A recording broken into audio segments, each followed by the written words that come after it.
खबर अमेठी के जॉय से, जहां अमेठी के तिलोई तहसील क्षेत्र के सिंहपुर में कथित बुलडोजर चलने का मामला तूल पकड़ता जा रहा है। कांग्रेस युवा नेत्री सुनीता सिंह हजारों कांग्रेसी कार्यकर्ताओं के साथ बड़ा प्रदर्शन करी।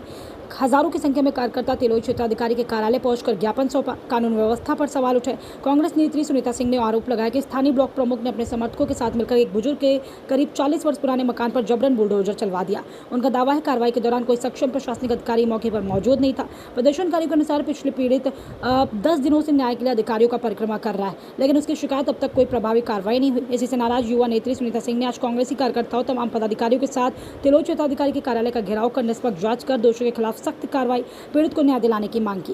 फिलहाल प्रशासन की ओर से इन आरोपों पर कोई आधिकारिक बयान सामने नहीं आया। वहीं कांग्रेस के वरिष्ठ नेता पूर्व एमएलसी दीपक सिंह ने वीडियो जारी कर घटनाक्रम की वास्तविक स्थिति उजागर करते हुए प्रशासन की लापरवाही की घोर निंदा की है। भैया आज एक मामला था वहाँ सिवरतनगंज का, और अभी सुनीता जी ने एक ज्ञापन दिया है, उसके बारे में क्या कहना है आपका? देखिए, मेरी सुनीता जी से बात हुई थी, इन्होंने हमने कहा था पहले ज्ञापन दे दीजिए, जब उसके बाद धरना करेंगी, लगातार जो भी प्रोटेस्ट करेंगी हम आपके साथ खड़े होंगे। लेकिन इनकी मंशा थी इस पर बात की जाए। मेरे हाथ में ये एसडीएम कोर्ट का ऑर्डर है, जिसमें इन्होंने कहा था घर गिराने का किसी प्रकार का आदेश नहीं दिया गया है। सीधा सवाल उत्तर प्रदेश की भारतीय जनता पार्टी की सरकार से है कि अभी तक जो घर गिराने वाला बुलडोज़र सरकारी हाथों में होता था, कहीं नगर निगम के तो कहीं पुलिस के, अब वो बुलडोज़र भारतीय जनता पार्टी के कार्यकर्ताओं के हाथ में है। अब उस बुलडोज़र की स्टीयरिंग भारतीय जनता पार्टी के कार्यकर्ताओं ने संभाल ली है। इसका मतलब ये होता है कि उत्तर प्रदेश में सचमुच में कानून का राज समाप्त हो चुका है।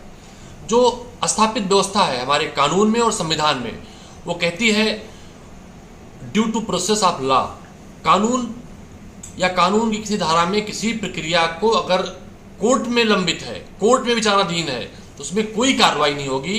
जिस तरह से एक गरीब, एक कमजोर व्यक्ति का घर गिराया गया है, वो 40 वर्षों से उसमें रह रहा था, उसकी प्रक्रिया कोर्ट में लंबित है, उसके बाद भी घर गिरा दिया जाता है, तो यह स्पष्ट तौर पर यह दर्शाता है कि इस उत्तर प्रदेश में नागरिकों के जो संवैधानिक अधिकार हैं उस पर कुठाराघात किया जा रहा है। इस उत्तर प्रदेश में जो संविधान लोगों को रहने जीने का हक देता है, उसे पहले सरकार छीनती थी, अब उनके गुंडे जो उनके इशारों पर, जिनके ऊपर सरकारी संरक्षण होता है, वो छीन रहे हैं।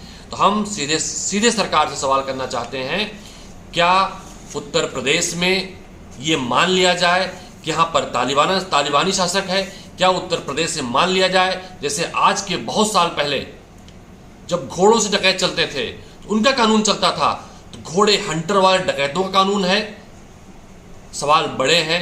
आज सुनीता जी ने यहाँ हजारों लोगों के साथ ज्ञापन दिया है, जो नोटिस में कहा है कि अगर न्याय नहीं मिला, अगर उन अपराधियों पर जिन्होंने बुलडोजर लेकर गरीब आदमी जो 40 वर्ष से रह रहा था उसका सामान निकाल कर फेंक कर घर को जमींदोज कर दिया, बुलडोज कर दिया, उन अपराधियों पर कार्रवाई नहीं होती, तो निश्चित रूप से हम सड़क पर उतरेंगे, लगातार प्रदर्शन करेंगे और इस मामले को उत्तर प्रदेश की सरकार जिम्मेदार अधिकारियों से पूछेंगे कि आखिर ये बताइए कानून है कहाँ?